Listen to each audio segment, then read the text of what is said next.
बिस्मिल्लाहिर्रहमानिर्रहीम। नाज़रीन अस्सलाम वालेकुम। प्रोग्राम QD शाह नदीम अहमद के साथ आपका मेज़बान हाज़िर खिदमत है। नाज़रीन, आज हमारे साथ हैं प्रोग्राम में जनाब मारूफ सीनियर सहाफ़ी, कॉलम निगार, तज़ियाकार, अहले दानिश, ग्रुप एडिटर रोज़नामा पाकिस्तान जनाब इसार राना साहब। हम उनके इंतहाई मशकूर हैं कि वो अपनी गुनागो मसरूफियात में से वक्त निकाल कर हमारे प्रोग्राम में शरीक हो रहे हैं। राना साहब, आप एक तवील अरसे से सहाफ़त के मैदान में सरगर्म अमल हैं, ना सिर्फ प्रिंट मीडिया बल्कि इलेक्ट्रॉनिक मीडिया, और जिस अंदाज और मुनफरिद अंदाज से आप ये काम कर रहे हैं, इसमें बहुत बोझ उठाना पड़ता है, बहुत कुछ सहना पड़ता है, बहुत सी मुश्किलात का सामना करना पड़ता है।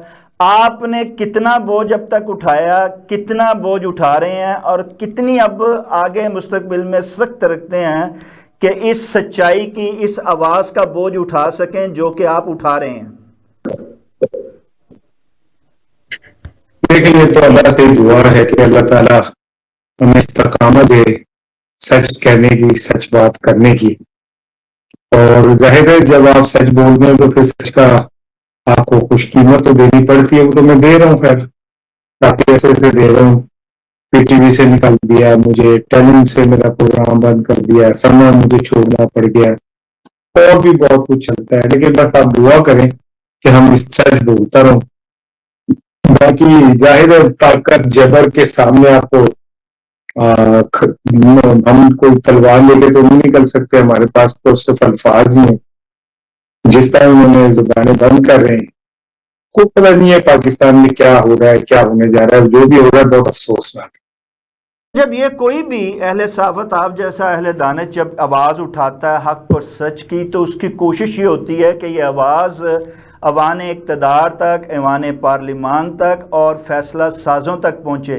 क्या आप समझते हैं कि आपकी आवाज़ जो है वो इन जगहों पर पहुँच रही है और असरअंदाज भी हो रही है? उनमें भाई तो दौर चले गए जब आवाजें पहुंचा करती थी। अब ऊपर गूंगे बहरे अंधे लोग बैठे हैं, रौनक तकब्बुर के वो इंतहा पे हैं।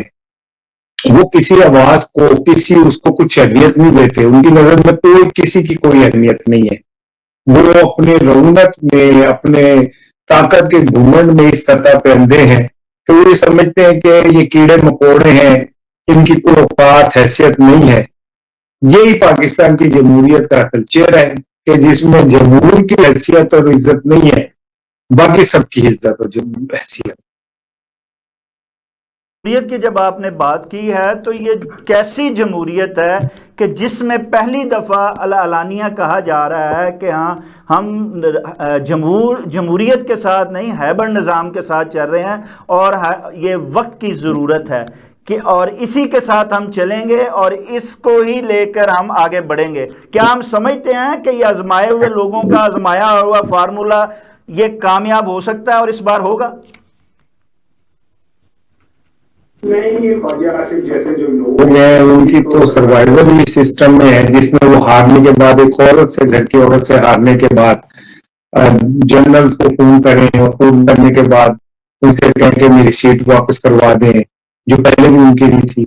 और ये हाइब्रिड निजाम जिसकी वो कह रहे हैं, भाई बात ये है कि आपने इस हाइब्रिड निजाम की वजह से ही तो अपने सारे केसेस खत्म करवाए, अपने ऊपर से चोरियों के धब्बे मिटवाए, डकैतियों के धब्बे मिटवाए।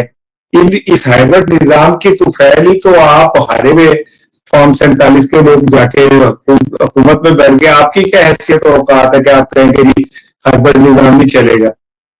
वो जब तक आपको चाहेंगे। और मौजूदा हुकूमत जो है वो इसको अपनी सरवाइव की जंग समझती है, और समझती है कि अगर ये निज़ाम चलेगा तो हम रहेंगे, और अगर ये निज़ाम नहीं चलेगा तो अपने वजूद को बरकरार रखने के लिए और अपने इक़्तिदार को तूल देने के लिए तो फिर इसी निज़ाम के साथ चलना पड़ेगा, और इसे ही वक्त की ज़रूरत कहना पड़ेगा। लेकिन इसके साथ जो आवाज़ उठा रहे हैं उनको दबाया जा रहा है, दीवार से लगाया जा रहा है, और ये समझा जा रहा है कि ये निज़ाम जो है इसको ऐसे ही चलाया जाता रहेगा और ये निज़ाम चलता रहेगा, और किसी को इस बात का पता नहीं चलेगा کہ ہم کیا کر رہے ہیں اور کس جانب جا رہے ہیں۔ عوام بہت باشعور ہو چکے ہیں اور عوام سمجھتے ہیں، ہر بات سمجھتے ہیں، لہٰذا عوام کو بیوقوف بنانا، ان کو آگے لگانا اب اس سلسلے کو ختم ہونا چاہیے، اور عوام کے فیصلوں کو جو ہے وہ اہمیت دینی چاہیے، اور سچائی کی آواز کو دبانے کی بجائے جو ہے اس کو سمجھنے کی کوشش کرنی چاہیے۔ ناظرین، اس کے ساتھ ہی پروگرام کا وقت ختم ہو جاتا ہے۔ اپنے میزبان شاہد ندیم احمد کو اجازت دیجیے۔ آپ کا، ہمارا، ہم سب کا اللہ نگہبان۔